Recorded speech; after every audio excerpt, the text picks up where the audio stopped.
Hello friends, welcome on my YouTube channel.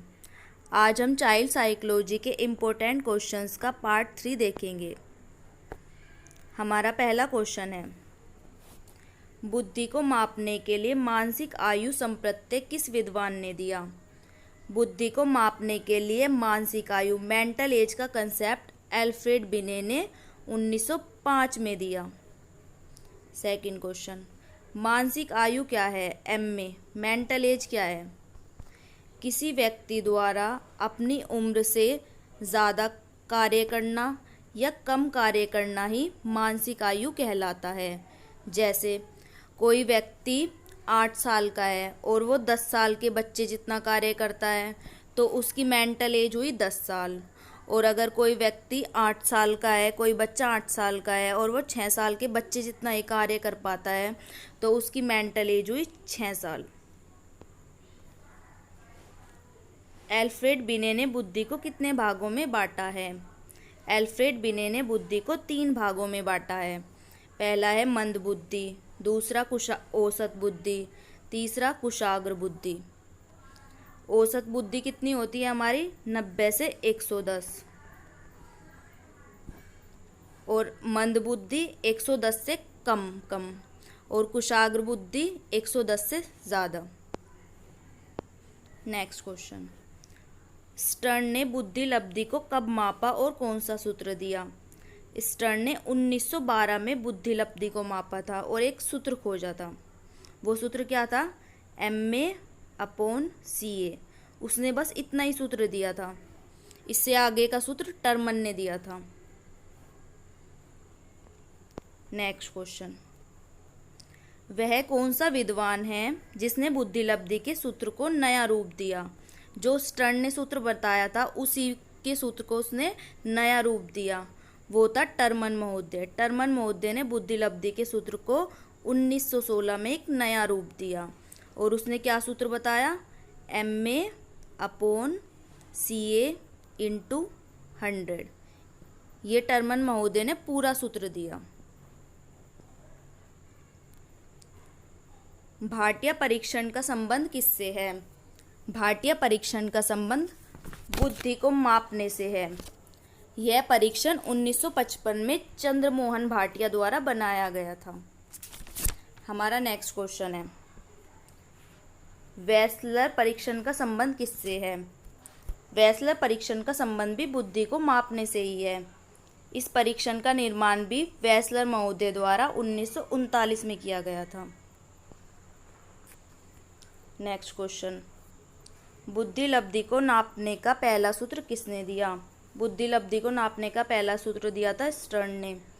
Stern ने बुद्धि लब्धि का कंसेप्ट दिया था, IQ कंसेप्ट दिया था स्टर्न ने। स्टर्न के सूत्र में संशोधन किसने किया? स्टर्न के सूत्र में संशोधन किया टर्मन ने, जो आप पहले देख चुके हैं। 10th क्वेश्चन, बुद्धि को नापने के लिए पहली मनोवैज्ञानिक प्रयोगशाला कहाँ बनाई गई?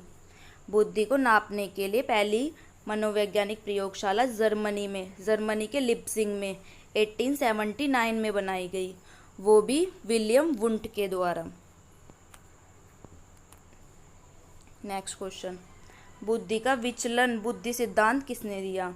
ये सिद्धांत दिया वेस्लर महोदय ने सन 1960 में। नेक्स्ट क्वेश्चन, बुद्धि के परिणामों के आधार पर सामान्य संभावना वक्र किसने प्रस्तुत किया?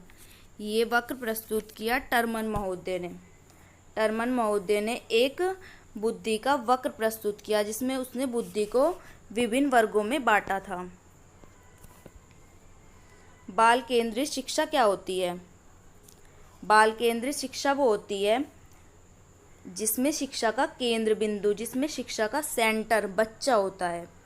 ऐसी शिक्षा जिसमें बालकों की रुचि को, क्षमताओं को, प्रवृत्तियों को ध्यान में रखकर शिक्षा प्रदान की जाती है, उसी को बाल केंद्रित शिक्षा कहते हैं। और वर्तमान समय में जो शिक्षा दी जाती है वो बाल केंद्रित ही है। नेक्स्ट क्वेश्चन, प्रगतिशील शिक्षा के जनक कौन है? प्रगतिशील शिक्षा के जनक है जॉन डीवी। प्रोजेक्ट विधि के जनक कौन है? प्रोजेक्ट विधि के जनक है किलपैट्रिक और जॉन डीवी, दोनों ही कहे जाते हैं प्रोजेक्ट विधि के जनक। नेक्स्ट क्वेश्चन, प्रगतिशील शिक्षा किस पर अधिक बल देती है? प्रगतिशील शिक्षा प्रोजेक्ट विधि से पढ़ाने पर अधिक बल देती है। बालकों के नैतिक विकास के जनक कौन कहे जाते हैं? नैतिक विकास के जनक कहे जाते हैं कोलबर्ग महोदय। अब नैतिकता का क्या अर्थ होता है? बालकों में नैतिक गुणों का विकास करना ही नैतिकता होती है। जैसे झूठ मत बोलो, बड़ों का आदर करो, दूसरों की आज्ञा का पालन करो, दूसरों की सहायता करो, मिलजुल कर रहो, ये सभी हमारी नैतिकता होती है। कोलबर्ग ने नैतिक विकास को कितने चरणों में बांटा है? कोलबर्ग ने नैतिक विकास को 3 चरणों में बांटा है।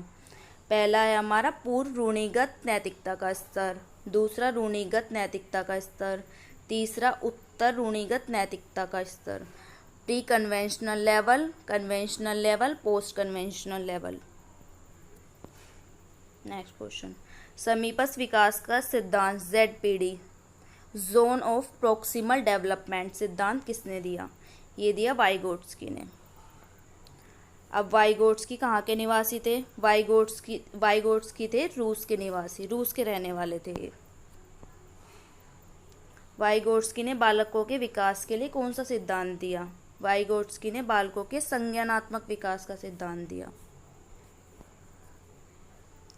वाइगोट्स्की के संज्ञानात्मक विकास का सिद्धांत और किस नाम से जाना जाता है? ये सिद्धांत जाना जाता है सामाजिक एवं सांस्कृतिक सिद्धांत के नाम से भी जाना जाता है। अगर आपको मेरा प्रयास अच्छा लगा हो तो मेरे चैनल को लाइक करें, मेरी वीडियो को शेयर करें। और हाँ, आप सभी के लिए एक क्वेश्चन है, मेरा इस क्वेश्चन का आंसर आप कमेंट बॉक्स में लिखें। Who called the child little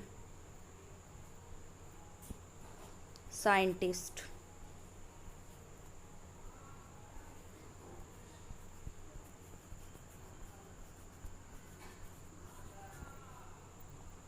thank you everyone.